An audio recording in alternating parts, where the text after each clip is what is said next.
கமல்ஹாசனுக்கு கொடுத்த வாய்ப்பு தகுதியானது, சரியானது. எல்லா வகையிலுமே ஸ்டாலினுக்கு அது ஒரு வேல்யூ அடிஷன் ப்ளஸ்ஸு.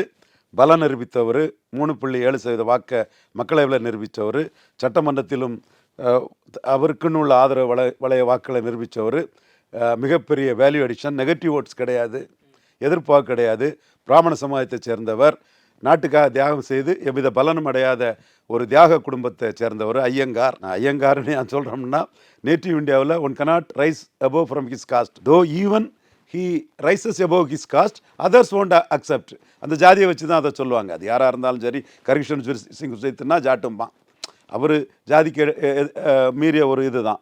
கேமச்சந்தர் நாயர்னா பெரிய ஒரு தியாக வரலாறு கொண்டவர், எங்கள் ஊருக்காரரு, சர்வீஸ் மைண்டர்னால் நாயர்னு சொல்லுவான். நான் அது அந்த இடத்துக்குள்ளே நம்ம சமூகம் எப்படி இருக்கிற அடிப்படையில், அரசியல் பார்வை எப்படி இருக்கிற அடிப்படையில் அவர் ஜாதிக்கு அபோவ் காஸ்டாக இருந்தாலும் கூட அவர் பிராமணருங்கிறதும் ஐயங்காருங்கிறதும் அது இட் ஆல்சோ கவுண்ட்ஸ். ஸ்டாலின் அதெல்லாம் இது பண்ணி தான் அதையும் ஒரு கன்சிடரேஷன் தான் ஸ்டாலின் பார்த்துருப்பார்.